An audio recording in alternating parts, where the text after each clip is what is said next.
The video you are about to watch is part of a collaborative effort between my channel and several others, with the theme being that war is, always has been, and always will be hell. Mine will, however, be slightly different than all the others. When Romulus Augustulus was deposed by the warlord Odovaker in 476, the Western Roman Empire had essentially lost its last emperor, despite another claimant, Julius Nepos, holding on to a small piece of the Adriatic coast. Traditional tellings of the end of the empire have usually taken this date to be the final act, with the kingdom of Odovaker in Italy being the surviving remnant of what was once a mighty state. But over the past 30 years, heavy research by historians has revised this picture significantly. We now realize that the fall of the Western Roman Empire was a process, not an event, and many histories will now examine the period between about 400 and about 550, sometimes even up to 641, rather than terminating their narratives at 476. While we do have written accounts of violence and war for this century and a half, we generally lack personalized, focused accounts, and many sources we do have were often written well after the events described, often don't agree on basic facts, are moralizing, have some sort of religious axe to grind, or are otherwise colored by Roman or barbarian cultural perspectives. Indeed, if you were so inclined, you could probably come close to reading every source for the 5th and the early 6th century in the Roman West. In order to get at war and its effects as the Roman Empire collapsed, we have to turn to the other source we have for late antiquity.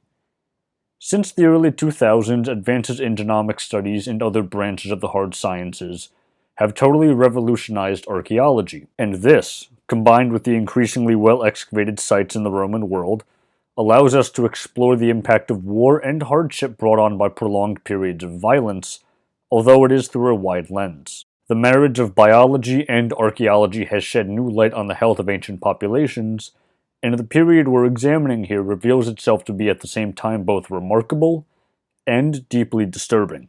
Whatever definition you choose to use, to paraphrase the medievalist Chris Wickham in his book Framing the Early Middle Ages, the Roman Empire was indeed a state, which stands in stark contrast to the territories which took its place, especially in the fact that the Roman Empire was a complex one, unified geographically by its proximity to the Mediterranean Sea, and fiscally and territorially by its tax system. Upper-level officials calculated the revenue needed for the fiscal year, and sent out the numbers to governors in the provinces and the cities. To move that money, as well as the taxes in kind for the army and grain and olive oil and other resources for the Annone, the city of Rome's welfare system and Italy's welfare system more broadly, ship owners were contracted, the holds were filled, and they left their home ports. And after discharging the tax cargo, they could go anywhere else. And essentially, these private individuals got a government tax write-off. While these things don't survive archaeologically, what does survive are thousands, probably millions of pieces of pottery. In some places, such as Britain, it was locally produced, but still spread throughout the whole province. And in many places, it was produced in one area and shipped across the empire. Roof tiles and other ceramic building materials too were mass-produced and used in construction all across the Roman world, which, whether we think about it or not, led to healthier homes because it kept decay and insects out. This economy was unified by large estates and a web of complex markets. In many ways, it was not unlike our own interconnected economy, and in the 4th century it appears to have been a healthy one. But by the end of the 6th century, the former territories of the Western Empire underwent what medievalists term radical material simplification. Red slipware, a distinct type of pottery made in North Africa, often serves as a proxy for assessing distribution and economic health. In the 6th century, its distribution shrinks rapidly and in many areas disappears outright. In many places in the post-Roman West, you had a higher chance of being killed with a blade than before the empire's collapse. People got weaker, and war became endemic. People stopped building in stone, and the absence of mass amounts of low-level coins points to a return to bartering. So, what was it like to live through this era of violence? How bad was it? More than anything else, what did in the Roman Empire was the seizure of North Africa by the Vandals in 429. From North Africa came much of the grain and olive oil which fed Italy, especially Rome, and North Africa was the wealthiest province in the west. It was also one end of the tax spine in the western Mediterranean, the other end being Italy. The Vandals were one of many groups of barbarians who entered the Roman Empire in this period, and really there are three views on them and the destruction that they caused. The first view is that there was mass migration in a short period of time. The second view is something more along the lines of elite transfer, and the last view is that there really was not any movement at all, just gradual diffusion along the frontiers, often through the military. All three of these perspectives are correct depending on the situation and the group being examined. The seizure of Africa was a violent affair, and although the archaeology does not show the Vandals as a materially distinguished population, the written sources we do have describe mass incidents of molestation, especially of nuns, the wanton killing of priests, and the torture of civilians to uncover hidden loot, such as stuffing feces down throats, twisting cords around foreheads until they snapped, and flaying. By 442, though, the Vandals had married into the imperial line, and at least for a time, supported the Romans. In 455, due to the murder of Emperor Valentinian III, the Vandals sailed to Italy and burned and sacked Rome. The extent of this event is not fully understood, and we have differing accounts for the severity of it.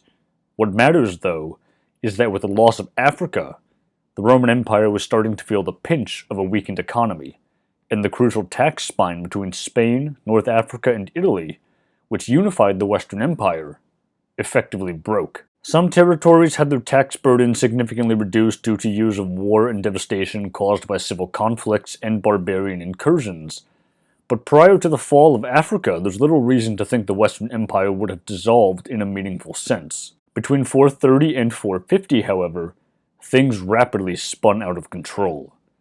Groups of barbarians were settled as military forces in exchange for receiving tax revenue as payment, and with the loss of Africa, burned out provinces and lost territories, money which might have gone to the state and thus the military disappeared, and a series of defeats and stalemates stripped troops from the Western armies, and eventually tore the heart out of the Western military. Rome, and with it peace and a functioning economy, still probably could have bounced back, but it would need time, and it would need to retake Africa. Both things were not to come, and by 493 the empire survived in the east, but the western territories had either broken away or were governed by Romano-German kingdoms which understood themselves to be governing the territories in the name of the emperor in Constantinople. The empire had, in the words of historian Garth Fowden, become a commonwealth, and war and plague was coming to its lands. For close to 3 decades, beginning in 533, the armies of the Emperor Justinian were unleashed on the Romano-Barbarian kingdoms in Africa, Italy, and Iberia. This was no mere conquest. This was to be an imperial restoration, but it failed. And that failure, alongside the plague of Justinian and the bizarre weather of 535, when the sun was veiled by dust and crops failed, shadowed the lives of millions. The population of Italy fell from approximately 11 million to about 8 million, although some experts would actually increase that loss to something like 5 million total instead of 3, and although not all of the peninsula was severely hit, the Gothic War did touch all portions of it. People are just so much more difficult to locate after about 530 in the western Mediterranean, and in Italy and Spain, the settlements that have been excavated show strong evidence of fire and wanton, low-level, grinding violence and destruction. People stopped building in stone and brick and began instead to build in wood, wattle and daub, and clay. In 539, columns of Roman troops ravaged central and southern Italy, disrupting food production and causing widespread famine. The historian Procopius, our main source for these conflicts, regularly describes hordes of malnourished, famine-stricken peasants wandering the countryside in search of food, falling ill, and dying where they lay. What little food they could grow was often seized by the rampaging armies. A few years later, the Frankish kingdom sent an army into Italy to assist the Ostrogoths, but instead the soldiers ravaged and slaughtered the common people, further deepening cycles of famine and death. And all of this becomes visible archaeologically. In site after site in the Western Mediterranean, urban centers shrank drastically, and villages and towns often have a layer of what archaeologists call dark earth. Of 73 sites examined in a recent work, roughly a third had fallen into decline by the time the war was over in the mid-550s. The dark earth present in these sites is usually formed from a high concentration of organic matter, and the debris in these deposits, such as smashed pottery, roof tiles, and bones, attest to the fact that life often measurably became worse due to the 3 decades of war, often at a low, grinding level that did not cease. The lack of food and the constant stresses of militarized threats show up in these bones as well. Where we do have skeletons dating to the period, the bones show strong evidence of calcium leaching from teeth and other parts of the body to help heal breaks and fractures in bones which had suffered trauma. Ordinarily, broken bones will knit back together in a relatively smooth line, but when examined under a microscope, these bones show lumps and calcium deposits formed over the breaks. And this usually happens when the body does not have enough adequate nutrition to heal injuries, which, given 30 years of war and lack of food, would more often than not have been the case. All across the post-Roman West, from Britain to Spain to Italy, skeletal examinations show that people had a higher chance, by roughly 5%, of being killed with an edged weapon than they did before the empire collapsed. And this says nothing about potential blunt force trauma that people may have endured. With the shrinkage of urban centers and the increase in violence due to 30 years of war, people not only grew smaller, and thus it took more people to do the same amount of work, they also grew weaker. The end of the Western Roman Empire, and thus the destruction of the Roman economy, and the availability of mass-produced, low-level goods that it created, resulted in regionalization and in some areas the end of material sophistication. The potter's wheel disappeared in Britain, for example. Aqueducts and bathhouses broke, and eventually nobody knew how to repair them. As people stopped living in stone and started living in wood and thatch, there was an increase in parasites, and the leached nutrition, or the outright lack of it due to war and famine, shows up in striations and bones which denote a period of slow or no skeletal growth. Bones actually become thinner in this period, and not just human bones. Cattle shrink by about 10 centimeters, and thus they carried less meat on them. While no comprehensive survey of Roman-era agriculture really exists, it's very probable that the intensity of farming fell in the early medieval period, which of course would help explain the tortured existence of many of these people, as evidenced by their arthritis-racked skeletons. The warfare of the Justinianic period made life hell for the population of the Roman and former Roman territories in another way, though through no fault of Justinian himself. The plague which bears his name, the first recorded instance of the Black Death, bubonic plague, in this part of the world appeared during this period of war, and the roving armies and the wandering, starving peasants often contributed to its spread. The death toll is subject to debate, but all across Italy and other places touched by Justinian's wars, we find mass graves. Some skeletons show evidence of war-related injuries, but many also likely died of the Black Death. On top of this, at some point, probably in late 535, a volcano, or a series of volcanoes, at least one of which was probably in Central America, erupted and spewed ash and dust into the upper atmosphere, which apparently veiled the sun. The phenomenon was observed from Europe to East Asia, and appears to have lowered the overall temperatures in Europe by a few degrees. It drastically decreased the amount of food that could be grown, and thus exacerbated the problems affecting the population affected by the war. For about 3 decades, people lived and died in a world that knew no end of armed conflict, slaughter, and destruction.